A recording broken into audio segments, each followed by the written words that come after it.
Viernes, 22 de noviembre. Para estudiar y meditar. Bienvenidos al estudio de la lección de escuela sabática para hoy. Lee en el deseado de todas las gentes, el capítulo, No se turbe vuestro corazón, páginas 617 a 635. Como un áureo tesoro, la verdad había sido confiada al pueblo hebreo. El sistema de culto judaico, que llevaba la firma celestial, había sido instituido por Cristo mismo. Las grandes verdades de la redención se hallaban veladas tras los tipos y los símbolos. Sin embargo, cuando Cristo vino, no reconocieron a aquel a quien señalaban todos los símbolos. Tenían la palabra de Dios en sus manos, pero las tradiciones, que habían pasado de una generación a otra, y la interpretación humana de las Escrituras, escondieron de su vista la verdad tal cual es en Jesús. Se había perdido la significación espiritual de los escritos sagrados. El lugar de depósito de todo el conocimiento estaba abierto ante ellos, pero no lo sabían. Dios no esconde su verdad de los hombres. Por su propia conducta, ellos la oscurecen para sí mismos. Cristo dio al pueblo judío abundantes evidencias de que era el Mesías, pero su enseñanza exigía un cambio decidido en su vida. Ellos vieron que, si recibían a Cristo, debían abandonar sus máximas y tradiciones favoritas y sus prácticas egoístas e impías. Exigía un sacrificio el recibir la verdad invariable y eterna. Por lo tanto, no admitieron la más concluyente evidencia que Dios pudo dar a fin de establecer la fe en Cristo. Profesaban creer en las Escrituras del Antiguo Testamento, y sin embargo rehusaron aceptar el testimonio que contenían con respecto a la vida y el carácter de Cristo. Tuvieron miedo de ser convencidos, no sea que se convirtieran y se vieran obligados a abandonar sus opiniones preconcebidas. El tesoro del Evangelio, el camino, la verdad y la vida estaba entre ellos, pero rechazaron la dádiva más grande que los cielos pudieran conceder, palabras de vida del Gran Maestro. Página 77. Preguntas para dialogar. Proveeremos algunas respuestas para motivarte a realizar tu reflexión personal. Primera. ¿Cómo edifican nuestra fe las profecías cumplidas en la vida de Jesús? El cumplimiento de las profecías del Antiguo Testamento en la vida de Jesús, como las de Zacarías 9:9 y el Salmo 118:26.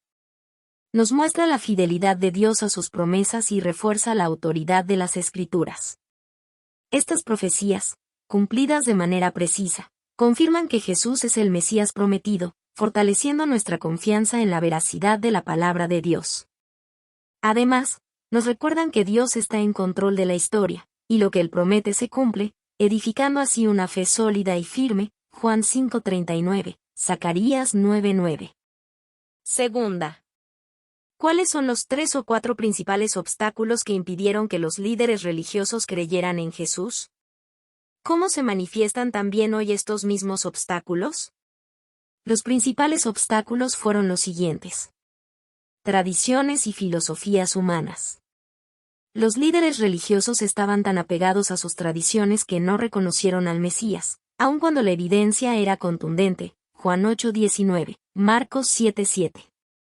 Hoy, esto se refleja en actitudes que priorizan costumbres humanas por encima de la palabra de Dios. Orgullo y prejuicio. Su orgullo les impedía aceptar a un Mesías que no encajaba en sus expectativas. Actualmente, el orgullo intelectual o espiritual puede dificultar la apertura al Evangelio. Apariencia de piedad sin fe genuina. Tenían una apariencia de piedad, pero carecían de una conexión auténtica con Dios. Segunda de Timoteo 3:5. Hoy, esto puede verse en religiosidad externa sin transformación interna. Miedo al cambio y sacrificio. Reconocer a Jesús exigía abandonar sus prácticas egoístas y su estatus. Lucas 16:14. Este obstáculo persiste cuando el temor al cambio o a perder privilegios impide aceptar la verdad y vivirla. Tercera. Haz una autoevaluación para determinar dónde reside hoy tu confianza. ¿Qué pasos puedes dar para fortalecer tu fe? Para fortalecer tu fe puedes realizar lo siguiente.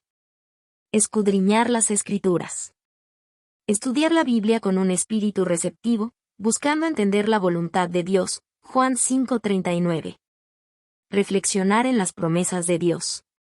Recordar y confiar en los cumplimientos pasados como garantía de sus promesas futuras. Segunda de Pedro 1:4. Orar y depender de Dios. Pedir fortaleza espiritual y claridad para tomar las decisiones cada día. Juan 16:13. Actuar en obediencia. Aplicar los principios bíblicos en la vida diaria fortalece la fe mediante la experiencia personal. Santiago 1:22. Cuarta pregunta. ¿Por qué debemos rechazar cualquier cosa que ponga en duda la autoridad final de las Escrituras? La Biblia es el fundamento de nuestra fe. Jesús mismo afirmó la autoridad de las Escrituras como testimonio de su identidad. Rechazar cualquier cosa que cuestione la autoridad de la Biblia es importante para preservar la pureza de nuestra creencia y evitar ser desviados por interpretaciones humanas o doctrinas erróneas. La palabra de Dios es inmutable y confiable, y es nuestra guía suprema en la vida cristiana. Isaías 48, Mateo 24:35. Gracias por habernos acompañado en el estudio de la lección de esta semana. Esta es una producción del Ministerio Mensaje Adventista. Síguenos en nuestras redes sociales y comparte nuestras publicaciones para que el mensaje pueda llegar a más personas. Te deseamos un feliz día de preparación para el Santo Sábado. Que Dios te bendiga.